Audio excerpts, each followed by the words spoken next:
Nah, saya mau berbicara tentang kuasa kebangkitan Yesus yang menjadikan orang percaya itu memperoleh satu kekuatan baru.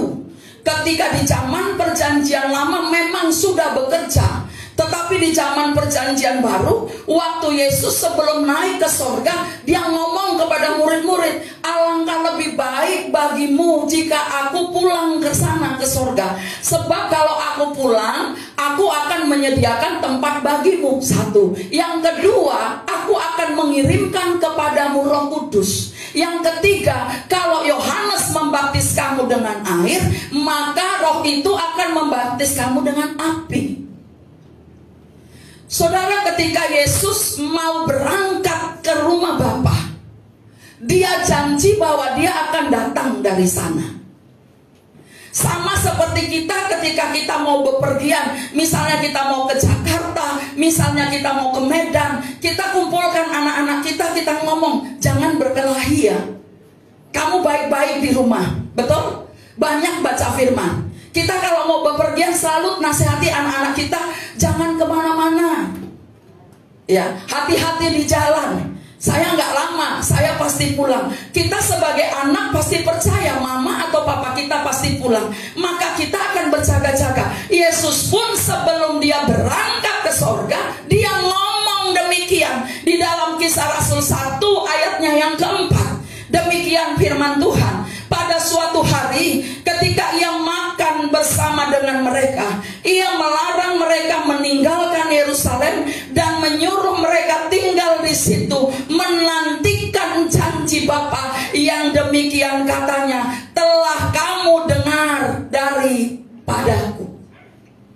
Sebelum Yesus naik ke sorga, dia ngomong bahwa kalian tidak boleh kemana-mana, jangan tinggalkan Yerusalem. Kalian harus tetap di Yerusalem. Kalian tetap harus menantikan janji Bapa. Sebab janji Allah ini penting. Mengapa tidak boleh meninggalkan Yerusalem? Karena kita disuruh menanti janji Bapa. Di ayat kelima, sebab Yohanes membaptis dengan air, tetapi tak lama lagi kamu akan dibaptis dengan Roh Kudus. Nah, ketika Yesus berkata kepada murid-muridnya ini, Bapa genapi firman-Nya. Bapa genapi firman-Nya. Alkitab ini digenapi di dalam kehidupan orang percaya. Waktu mereka semua ada di loteng Yerusalem, ternyata mereka sedang menantikan janji itu digenapi. Bapak Ibu, sebagai orang percaya, selalu nantikan janji Allah. Amin. Saudara harus terima janji Allah. Mengapa? Karena janji itu penting bagi kita. Bahkan Raja Daud pun berkata dalam perjanjian lama, ya kan? Aku menantikan janjimu senantiasa. Aku selalu menantikan janji Allah. Dan dia berkata apa? Terhadap janjimu aku tidak akan goyah, supaya aku tidak berdosa kepadamu. Ternyata ketika kita goyah terhadap janji Allah, kita berdosa. Orang yang gak menanti-nantikan janji Allah, dia berdosa. Mengapa berdosa? Artinya ketika kita udah gak menantikan janji Allah, gak nantikan firman, gak lagi nunggu apa pesan Tuhan, kita sebenarnya bukan orang percaya, tapi cuma beragama. Kita memang beragama, kita beribadah, tapi tentang janji, udahlah bullshit lah, kita gak percaya lagi. Omong kosong lah, kok hidupku cuma begini aja. Aku 10 tahun di gereja ini, 15 tahun di gereja ini, aku tetap begini saja. Perhatikan saudara, jikalau kita tidak berkobar-kobar dengan janji Allah, artinya ada yang salah dengan kita. Amin. Alkitab mencatat bahkan di dalam 1 Korintus 15 ayatnya yang ke-6, kita masuk dulu ke sini ya. Di dalam 1 Korintus 15 ayat 6, waktu Yesus menampakkan dirinya selama 40 hari. Perhatikan, Yesus bangkit dari kubur. Kalau kita rayakan kemarin di minggu kedua adalah hari kebangkitan, maka 40 hari Yesus itu masih bersama-sama dengan murid. Sebagaimana dulu biasa dengan murid, dia masih bersama. Cuma bedanya, waktu Yesus belum mati, dia melayani semua orang. Tetapi setelah kematiannya dan setelah kebangkitannya, Yesus hanya melayani murid-murid. Dan ketika Yesus bangkit, ketika dia mulai 40 hari itu bersama dengan murid-murid, ternyata selama pelayanan 3,5 tahun Yesus di bumi, itu orang-orang yang percaya, yang pada waktu itu hadir bersama Yesus 500 orang. Jadi gak usah merasa kok kita udah sekian tahun murid Yesus masih cuma sekian gitu. Yesus sendiri ternyata sulit juga membuat orang bertobat. Bayangin, yang disembuhkan ribuan, benar? Mukjizat terjadi di mana-mana. Tapi setelah kebangkitannya, ternyata yang ada itu bersama dia cuma 500. Tetapi waktu menantikan janji Bapa, waktu menunggu-nunggu di loteng Yerusalem, tidak 500 orang, cuma 120 orang. Yang 320 kemana? Sama seperti kita toh. Amin. Yang doa puasa cuma 21 orang. Yang ibadah menara doa cuma 21 orang. Yang lain kemana? Percaya. Saya ngomong kalau nggak salah 2 minggu atau seminggu lalu, kalau engkau percaya Yesus Tuhan, iblis pun percaya dan dia gemetar. Kalau level kita cuma sekedar percaya, kita cuma selevel sama setan. Yang membedakan kita dengan setan apa? Bukan soal percaya, tetapi tindakan, buah sikap kita. Itu yang membedakan kita dengan orang-orang dunia, orang-orang percaya lainnya. Sebab Alkitab dengan jelas ada ayat di dalam Yakobus 2 ayat 19, kita baca sama-sama 2-3 ya. Engkau percaya bahwa hanya ada satu Allah saja itu baik, tetapi setan-setan pun juga percaya akan hal itu dan mereka gemetar. Kalau kamu percaya Allah itu satu, kamu percaya Tuhan, setan juga percaya dan mereka gemetar. Banyak orang Kristen ketika ketemu Tuhan gak gemetar, ibadah masih cuka setting. Level kamu di bawah setan. Setan gemetar ketika dia mendengar suara Allah, mendengar perkataan Allah saja dia itu gemetar. Tapi orang kita Kristen yang sudah lahir baru, kita gak gemetar, ibadah juga masih setting. Mengapa? Kamu belum terima Roh Kudus.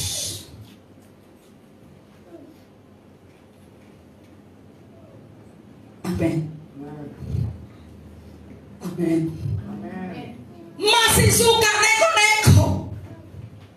Ini ayatnya. Ini harus kita ingat. Kalau cuma sekedar percaya, setan pun percaya.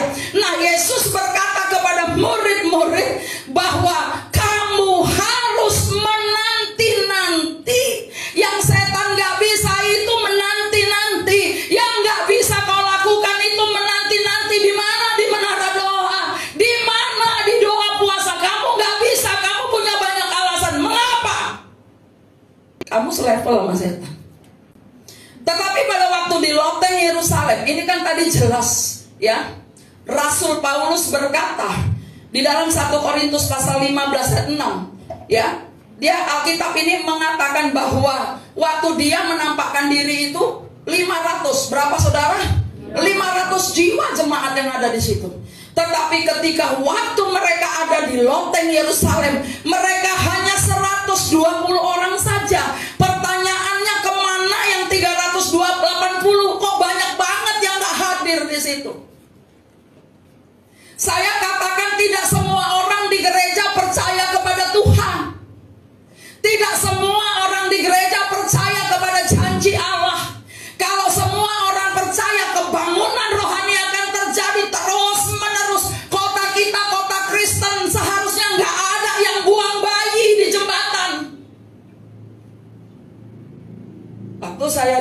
yang buang anak mie, ambil buat saya. Udah mati. Kalau kita percaya Tuhan, kita nggak lakukan itu. Narkoba nggak akan marak di Nias, enggak. Judi nggak akan marak di Nias. Orang-orang akan selalu, kenapa? Karena Roh Kudus tidak mereka terima. Roh Kudus diabaikan. Cuma jadi orang Kristen cukup. Karena beranggapan bahwa kematian, toh tetap ada yang kubur. Dan sorga belum tentu ada atau tidak. Bapak ibu saudara, Yesus melarang mereka meninggalkan Yerusalem. Meninggalkan Yerusalem. Yerusalem berbicara tentang pribadimu. Yerusalem berbicara tentang tubuhmu. Yerusalem berbicara tentang rumah tanggamu. Yerusalem berbicara tentang kampungmu. Yerusalem berbicara tentang gerejamu. Yerusalem berbicara tentang kota kita. Jangan tinggalkan. Stay di Yerusalem. Nantikan janji Allah. Jangan pergi ke tempat lain. Kenapa? Karena waktu kita setia, kita menanti. Nah, Yerusalem berbicara tentang kasih mula-mula. Wahyu pasal 2 ayatnya yang kelima. Yerusalem berbicara tentang kasihmu yang semula. Sebelum kita bertobat dan baru kita bertobat, ini berbicara tentang kita yang berkobar-kobar, tentang kita yang mula-mula. Di dalam Wahyu pasalnya yang kedua ayat 5, sebab itu ingatlah betapa dalamnya engkau telah jatuh, bertobatlah dan lakukanlah lagi apa yang semula engkau lakukan. Apa yang semula kau lakukan? Doa puasa. Apa yang semula kau lakukan? Melayani sungguh-sungguh. Apa yang semula kau lakukan? Kau sudah lupakan masa lalu. Apa yang semula kau lakukan? Engkau sudah mengampuni. Tetapi mengapa engkau jatuh lagi kepada dendam? Mengapa kembali lagi kamu kepada dosa itu? Padahal kamu sudah diangkat dari sana. Lakukanlah lagi seperti yang semula. Ada amin. Amin. Jika tidak demikian, aku akan datang kepadamu dan aku akan mengambil kaki dianmu dari tempatnya, jikalau engkau tidak bertobat. Bapak ibu saudara, zaman Imam Eli, kaki dian sudah nggak ada. Kaki dian berbicara tentang hadirat Allah. Kaki dian berbicara tentang pewahyuan. Gereja yang tanpa pewahyuan adalah gereja yang mati. Gereja yang tanpa pewahyuan adalah gereja yang mandul. Tidak mengerti rencana Allah. Tidak ada pesan Tuhan. Kaki dian kalau sudah diambil, kita nggak tahu mau berbuat apa. Musa, waktu dia mau masuk tanah Kanaan, ketika dia melihat bangsa Israel itu yang begitu degil sekali, dia marah. Dia bilang kepada Tuhan, Tuhan, habisilah aku nggak sanggup dengan bangsa yang tegar tengkuk ini. Perhatikan, Tuhan Allah Bapa, Elohim Yahweh, punya janji kepada Musa bahwa dia akan menjadi bangsa yang besar. Tapi dia nggak penting kalau dia melihat bangsa ini nggak bertobat. Kedua, dia bilang begini, kalau engkau nggak menuntun aku nggak peduli dengan semua janji tanah Kanaan itu. Itu berbicara kaki dia. Bapak Ibu, masihkah engkau peduli dengan kaki dianmu? Masihkah kaki dianmu menyala? Masihkah kau rasakan denyut jantung Tuhan yang ingin bersama dengan engkau? Masihkah engkau mau datang kepada Tuhan dan berkata, aku kangen, aku rindu? Gak ada lagi daftar-daftar belanjaan, gak ada lagi daftar permohonan. Kenapa? Aku udah gak bisa. Aku cuma mau dengar dia berkata apa kepadaku.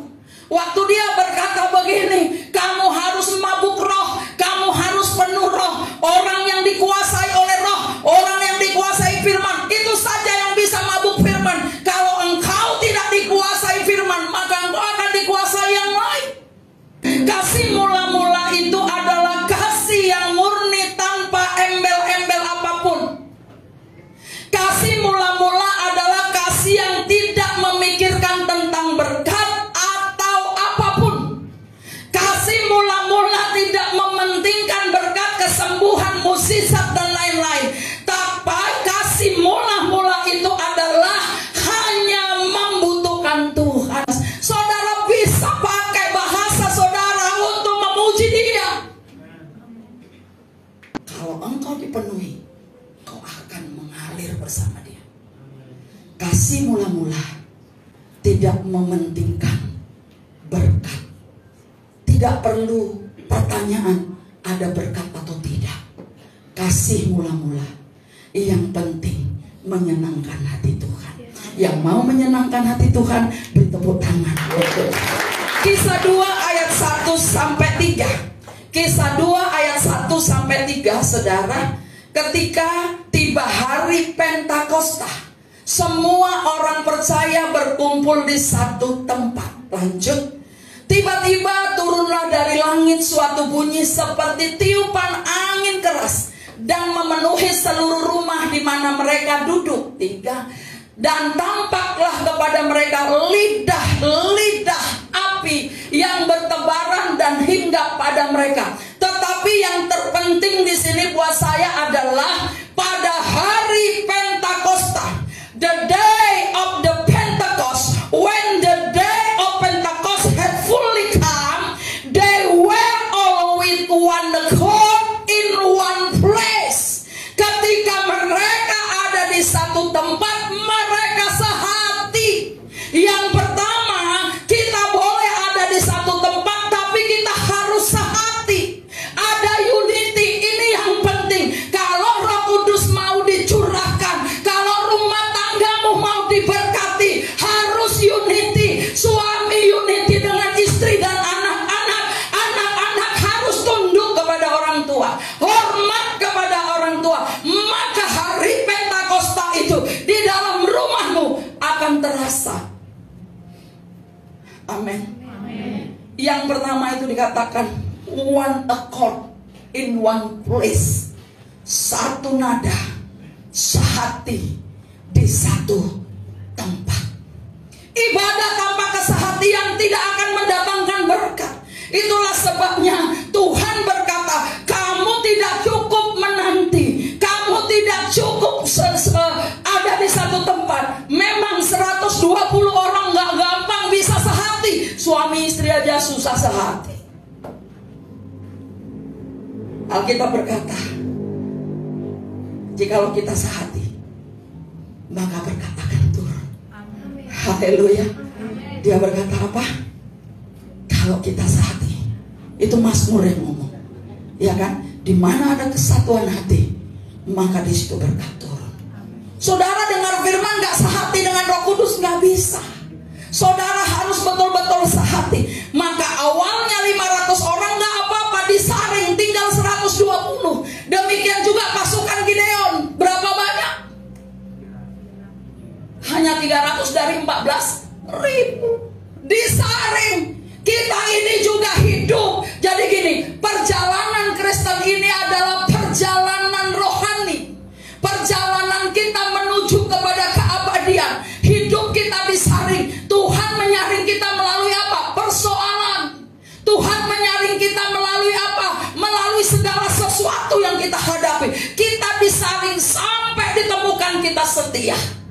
Kalau kita adalah orang-orang yang sehati dengan Tuhan, gak ada yang dapat pisahkan kita dari kasih Allah. Mau aniaya, mau kelaparan, ketelanjangan, kekurangan, gak ada yang dapat pisahkan kita. Itulah kehidupan orang yang dipenuhi api Pentakosta. Dan ketika ayat 2 berkata, maka tiba-tiba turunlah dari langit suatu bunyi seperti tiupan angin keras yang memenuhi seluruh rumah di mana mereka duduk. Di ayat 2 ini mereka menerima janji Allah yang waktu Tuhan sebelum pergi ngomong, kamu jangan tinggalkan Yerusalem, karena aku akan mengirimkan kepadamu Roh Kudus. Di sini digenapi, Roh Kudus turun. Dan ketika Roh Kudus turun, mereka merasakan tiupan angin keras dan ada lidah api seperti nyala api hinggap pada mereka masing-masing. Dan orang luar melihat tempat itu ada api di atas, tetapi tempat itu nggak terbakar. Kuasa Roh Kudus tiada tandingannya. Alami terobosan. Jadi pencurahan Roh Kudus ini, apakah melulu tentang bahasa roh? Tidak. Pencurahan Roh Kudus ini yang dimiliki oleh orang percaya, ketika kita terima, yang pertama paling penting adalah kita akan selalu berkobar-kobar dengan Dia. Kita akan selalu berkobar-kobar dengan firman. Kalau dengar firman berkobar-kobar, dengar baik. Ketika kita dengar firman, baca firman, gak berkobar-kobar lagi, ada yang salah dengan kita, bro. Ada yang salah.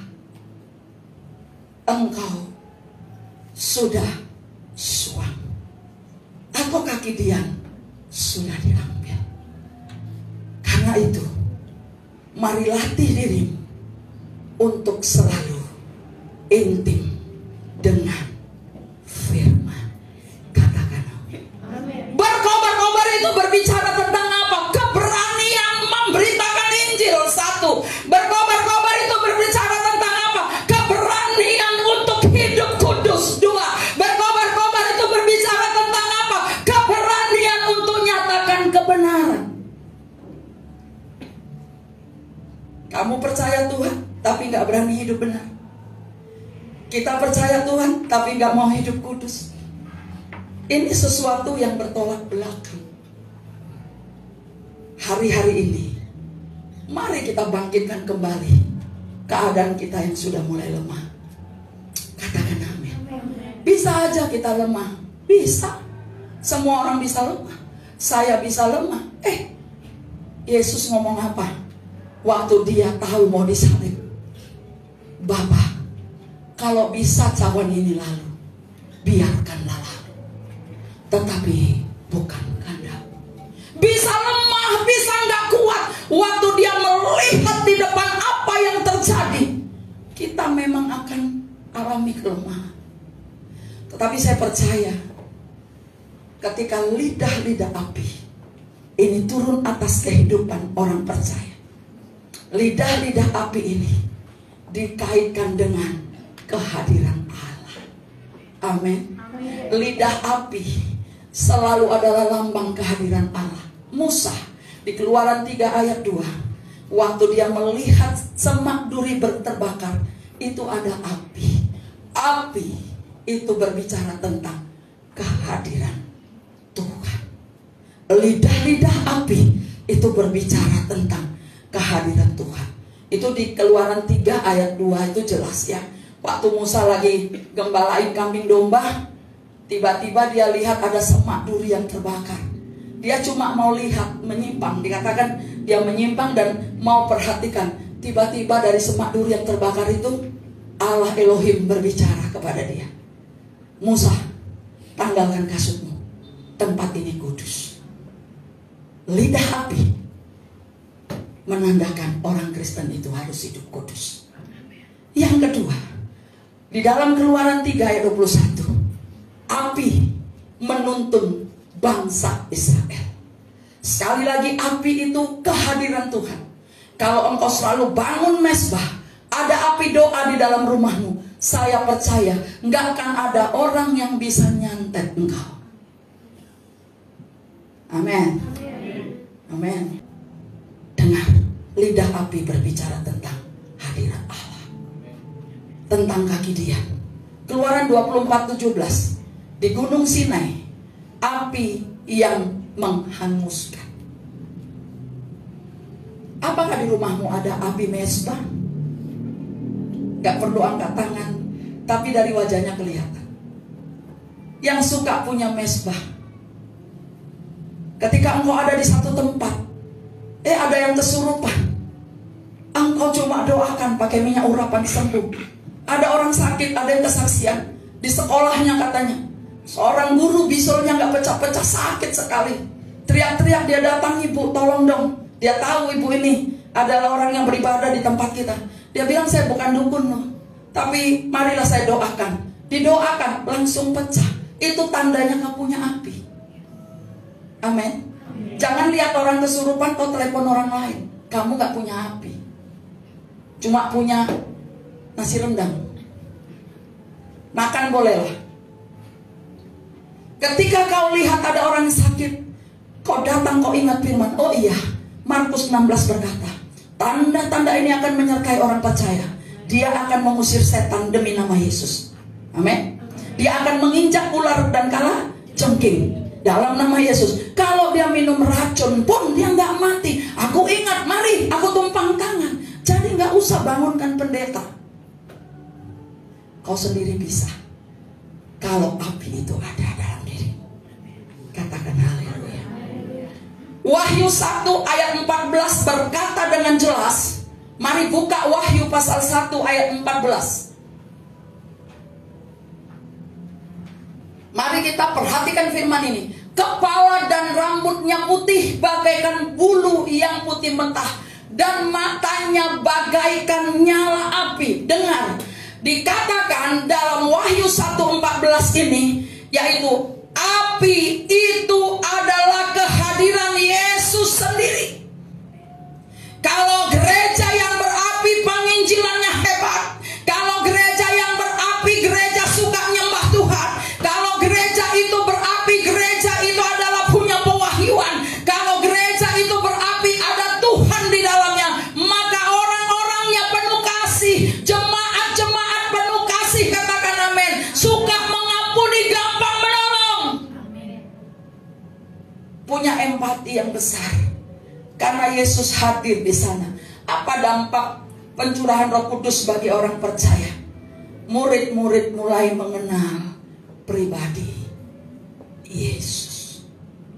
Bapak Ibu Saudara, dampak yang utama tadi saya sudah ngomong. Ada roh yang berkobar-kobar. Lukas 24:32. Yuk cepat, saya mau selesai. Lukas pasal 24:32. Itu waktu Yesus sedang melihat murid jalan hendak kemana? Ke Emmaus. Betul?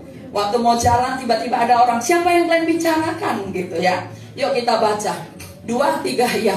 Kata mereka seorang kepada yang lain, bukankah hati kita berkobar-kobar ketika ia berbicara dengan kita di tengah jalan, dan ketika ia menerangkan kitab suci kepada kita? Dengar, kalau engkau sudah menerima Roh Kudus, pencurahan Roh Kudus membuat engkau berkobar-kobar.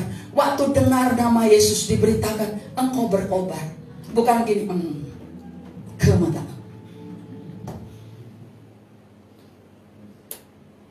Berkobar-kobar. Ini waktu dua murid sedang jalan menuju Emmaus, membicarakan tentang apa yang terjadi.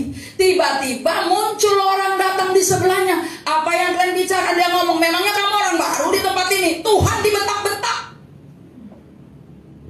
Kenapa? Karena mereka ketakutan, khawatir, cemas, segala macam terjadi. Tetapi ketika orang itu berbicara banyak, ketika mereka mulai singgah dan orang itu tidak ada, mereka baru ngomong begini, kayaknya kita tadi hatinya berkobar-kobar ya. Sebab ketika Yesus bersama-sama dengan mereka, hati mereka selalu berkobar-kobar. Pertanyaan saya sekarang, masihkah engkau berkobar-kobar dengan Tuhan? Masihkah engkau berkobar-kobar dengan Tuhan, atau berkobar kalau lihat, wow, ada bantuan, ada uang, ada ini? THR berkobar. Oh, masuk toko yang satu, habisin semua. Tapi waktu cerita tentang Yesus, gak di dalam. Masihkah kau berkobar-kobar? Amin. Amin. Yang berkobar-kobar tepuk tangan. Yang kedua, bergairah untuk memberitakan Injil. Kisah 1 ayat 8 berkata, kamu akan menerima kuasa kalau Roh Kudus turun atas kamu, dan kamu akan menjadi saksiku. Di mana? Di Yerusalem, Judea, sampai engkau tidak akan tenang nggak memberitakan Injil. Orang yang sudah penuh Roh Kudus berkobar-kobar beritakan Injil. Saya pernah naik becak. Tukang becaknya ini anak Tuhan. Dia berkobar-kobar nanya saya, "Ibu kalau mati kemana?" Saya bilang nggak tahu. Dia marah, dia berhentikan becanya, dia khotbahin saya. Saya bilang terima kasih. Kamu ingatkan saya juga hamba Tuhan. Terima kasih. Tapi ketika dia disenggol sama orang, dia maki-maki. Saya bilang, "Hei stop, saya yang khotbahin kamu. Gantian."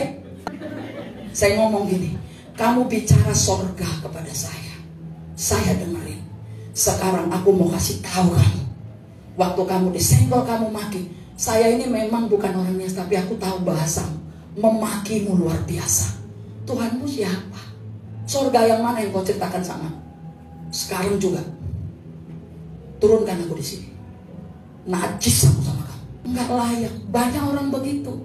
Waktu nari puji, wow, tepuk tangannya sampai sanggul jatuh, keringetan, basah. Tapi begitu kesenggol dikit, kamu kasarnya minta ampun. Waktu saya anak-anak itu, pemusik boleh maju. Waktu saya anak-anak, saya nonton orang Pentakosta pertama namanya Gereja Tuhan di Indonesia. Wow, nyanyinya dia kuasa, ku tahu dia berkuasa, ku tahu dia berkuasa menolong saya. Pada waktu itu orang Batak semua pakai sanggul nih. Kalau ibadah, sanggul, wah lompat-lompat, itu sanggul copot, copotan, sampai rumah ngamuk lempar suaminya pakai parang. Saya bilang, "Opung, itu tadi yang, ya itu begitulah orang Pentakosta." Dengar. Yang namanya Pentakosta, yang namanya karismatik bukan semangatmu, tapi buahmu.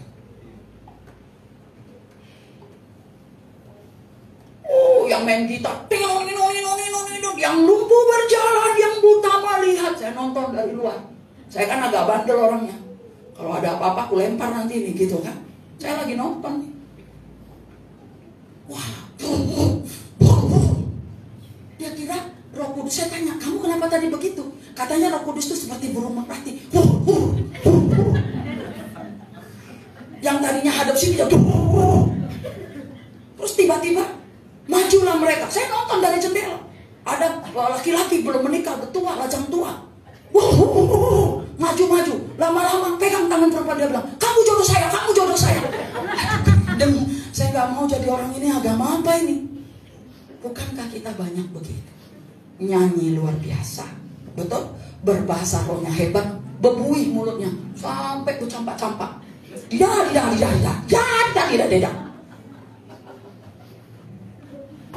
Bukan. Kepenuhan Roh Kudus bukan itu. Hatimu berkobar untuk melakukan kebenaran. Katakan amin. Bukan berarti gak boleh bahasa roh. Sampai orang risih kalau dengar kamu bahasa roh, rambutmu campak sana, campak sini. Anakmu, ma, lemparkan. Anak pun dilempar. Wah, saya waktu lihat anaknya dilempar. Sangking penuh Roh Kudus. Bapak di Pinjai pernah jadi gembala. Jadi bapak ini bicara tentang Roh Kudus, nyanyilah mereka semua. Terus dibilangnya begini, "Terimalah roti hidup."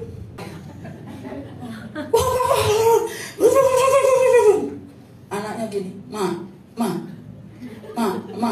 Jadi dia penglihatan. Ada roti. Gitu. Nggak tahu, dia mungkin nggak lapar ya. Saya nggak tahu deh, ya kan? So anaknya bilang, ma, mana roti ma? Kacaunya orang Kristen. Cucuku tawa. Nanti mamanya bilang, "Aku penglihatan anggur. Itu ada dulu kami pendoa itu di Bandung. Setiap kali pertemuan doa, saya melihat anggur. Lama-lama kami kumpul duit beli anggur kasih dia. Saking jomblonya, aku ketemu pria tampan. Halu. Roh Kudus tidak begitu. Roh Kudus itu Kisah 2:46. Ini terakhir singer boleh naik. Kisah 2:46. Ada nggak ayatnya? Tolong baca. 2, 3, iya.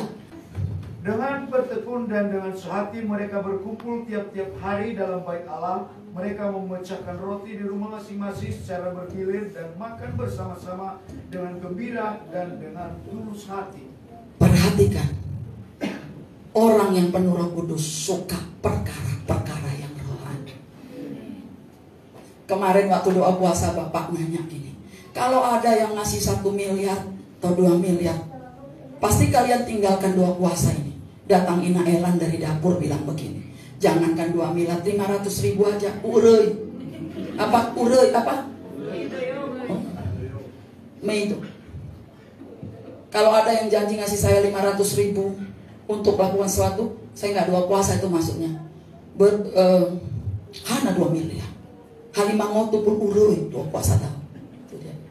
Benar. Dengar Bapak Ibu. Siapa Tuhan bagimu? Dia harus lebih berharga dari Mamon. Katakan amin. Saya percaya minggu depan, bulan depan, kita semua berubah. Kita dilembutkan. Saya percaya ada api yang berkobar-kobar. Bapak Ibu Saudara, kalau kita mau berkobar-kobar dengan Tuhan, mari jangan lupa, jangan biarkan Alkitabmu. Ini Alkitab udah hampir copot semua karena terlalu sering dibaca. Bapak Gembala bilang Alkitab makin kotor, hati makin suci. Ketika Alkitabmu bagus, hati makin kotor. Hari ini hendaklah kita semua penuh Roh Kudus. Tuhan memberkati kita.